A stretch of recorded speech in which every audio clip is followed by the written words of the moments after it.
Welcome to our new series, The 200 Movie Challenge. Our goal this year is to watch 200 movies that we haven't seen yet. If you want to listen to the full podcast where this clip is from, the link will be in the description. Now enjoy today's movie. Soto and Chad here with another week of the 200 Movie Challenge. And if you do not know what the 200 Movie Challenge is, it's basically what it sounds like. We're trying to watch 200 movies this year. New movies that we have not seen at all. And Brand new. this week, Soto, we got 4 movies to talk about, but the good news is we're halfway there. We're going to talk about movie number 100. Holy shit. I It's mean, a you picked Benny doozy. Dinger, but yeah, I mean, it seems like forever ago since we started doing this. I mean, I know we kind of were updating our list, but there's movies like, I'm like, wait, I actually saw that. That's right. Way back in January and February, which seems like years ago. So, oh Yeah, my God. yeah. But yeah, we're going to be halfway there after this episode. We're still kind of right on track where we need to be. But Mhm. Soto, let's just get right into it. What is the first movie that you saw this week? So the first movie that I saw this week is a film called Tangerine, and the way I came across it was just through my normal TikTok, and I had seen a TikTok that it was leaving HBO, and so I said, "Oh, okay, like, what's this about?" And so I dug into it more and found out that it was actually shot. I want to say 2015, 2016, but it was shot on an iPhone 5S. Okay, just for perspective, I have an iPhone 13. I think I do. I don't know. I'd have to ask my wife. But anyways, it was shot on a cell phone, which I thought was kind of amazing. And then on top of that, it was directed by Sean Baker, who had directed Nora, which I saw earlier this year, which, as we know, won a ton of Academy Awards too. So I was like immediately intrigued, and I was like, okay. And of course, I look at the runtime, and it's right where it needs to be. So as always, I just hit play, and I mean, I was kind of blown away by this entire movie in general for a few different reasons. And so, the setup is, oddly enough, it's a Christmas movie.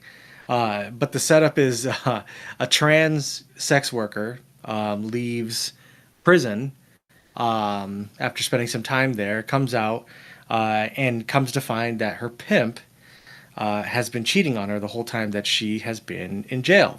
I think she was in jail for like 30 days. So, Oh, she that's starts it. All grilling right. her best friend.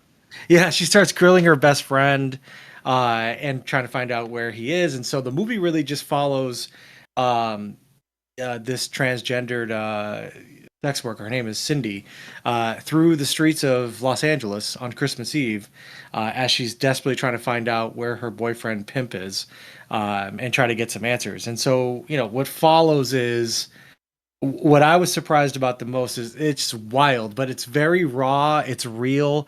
Again, the subject matter is very adult. So if you're not into like super adult themes, like this might not be the movie for you. But if you decide to get past that a little bit, you're gonna find a very real, very like I guess gritty story about these people's lives, and it's done in a brilliant way. And the iPhone thing, it's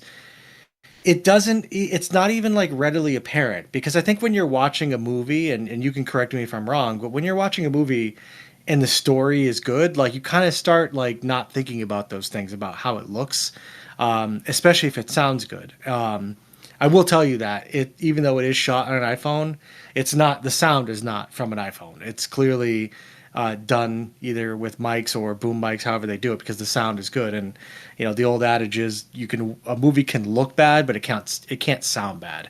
Correct. And so it's great. It's got a cinematic quality to it. Yeah, a lot of the similar kind of cinematic shots and visual approaches that were in Anora, I was able to see those as well. But I came away really liking this movie, and I love the characters. It was actually really fucking funny too. There's a crazy scene in a donut shop with a bunch of people screaming at each other towards the end that was absolutely wild. And then one of the most artistic scenes, and I'm gonna say it is an Armenian taxi driver, with a prostitute into a car wash, and you may think to yourself, "What do you mean that that's an artistic scene?" It's obviously sexually explicit, but the way that it's shot and everything, and the way that it was set up was, I thought, actually, pretty fucking brilliant. So overall, I came across this movie was I enjoyed the shit out of it. I would definitely recommend it. It's coming back on Netflix for anybody who's interested, but this was definitely one of the more interesting movies that I've seen this entire year, and it took me by surprise because when I first read, about the synopsis or the subject matter, I was like, I'm not sure how I'm going to feel about this, but stories are stories. And I love human stories, and I like realistic stuff. I thought the dialogue was great, so this is definitely one of the better movies that I have seen this year. No, and I agree with you back to an Uh, earlier statement that if the story, the dialogue, if the characters, if you're immersed in the story, it really, yeah, like how it looks mhm. isn't a big deal. I mean, the scenery can add to it, but to me, like, and I've always said this, the story is the most important thing. Yes, it does have to sound good because Most it sounds important. like shit. It's going to take you out of that story because it is. Yes. If you're just Yep. like you're hearing like shh or just whatnot. Hmm. So I agree with you, and I've always said it. Sometimes it's the simplest of movies that I enjoy the most. You don't need an over Hmm. elaborate scenes, movie, and stuff like Oh that. yeah. So, Yep. but it has to intrigue me. It has to keep my interest. So, um, but I guess so, though. I think you're about to say, you're at the point where you're going to rank this. Mhm. And so, as you're looking at this list, I'm going to throw this out here. This is your 50th movie this year. Yes, it is. 50. Yes. So, this is 50th. a big one. So, where are we putting your number? How do you look? I know you're kind of looking, but you're looking at numbers 1 through 50. I mean, I'm sure you have a general idea where to put this, but it's just like, well, how do you just start going? It's just like, 50. I could, and I'm sure you kind of ran across this as well, but like I have a pretty good feel for like the first 10 to 15 movies, and I definitely have a feel for my bottom movies. But the middle movies is where I have the most difficulty because I'm like, wait, what? And so I think we talked about it before, where it's like you kind of look at, does it fall under this chunk or this chunk? But because I definitely feel very good about my top 10 movies. 100%, and I definitely don't think my bottom two movies are going to be replaced by anything this year. But you You never never know. know. There's a You don't know. Popeye We movie. could do another There's a Tubi Popeye special. movie on Tubi. Like I, I, I I, didn't know Popeye was free like that, but I guess Popeye is a horror so, movie. so Soto, You know. I don't want to get away from your numbering system. I too have seen that Popeye movie. Not seen it. It's intrigued me because it's the public domain movies. I might go on that Yes. route. The Winnie the Pooh, the Mousetrap Oh movie. God, So they're there, that terrible. I have not done it yet, but they're on my list, and I know which Popeye movie you're talking about. Maybe You're for psycho. 150, we'll get to that. So FYI, I have seen it, and it is something I'm like, all right, let's just see how bad or good this might be. So It's on anyhow, the radar. it is on, as we always say, it's on the radar, but it is 100% on my radar because I have a few of those Tubi movies, the public domain movies that are coming. So I might see it. I'm not 100% sure, but now that you've kind of said something, maybe we'll have to figure that out. But the question now, the real question is Tangerine. And you've seen it. Tangerine. Where are Yes. we putting Tangerine on your list? Well, I'm going to be honest with you, Chad. I talked about my top 10, and Tangerine is going to come in right at number 10.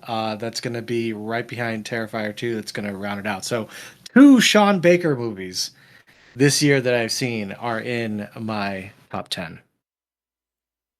And that puts us the Fall Guy to number 11. But damn, 50 movies, Yeah. Soto. 50 movies. Woo! 50 freaking movies. And let me tell you, Slaw is number 50. Oh, I don't think anything is going to get worse than Slaw. Now, Oh. again, anything is possible. Me and you tend to every now and then just check out that crazy too. But as I said after Slaw, I'm like, I need to take a break from the true Tubi specials. To me, the Popeye movie is a little different because it's not Wow. exactly a Tubi movie. So I mean, but you know what I mean. The Sharks of the Corn, the Slaws. Yeah, no, I mean, Oh God, I know. No, I don't know. Sharks of the Corn is terrible. Oh God. it is, but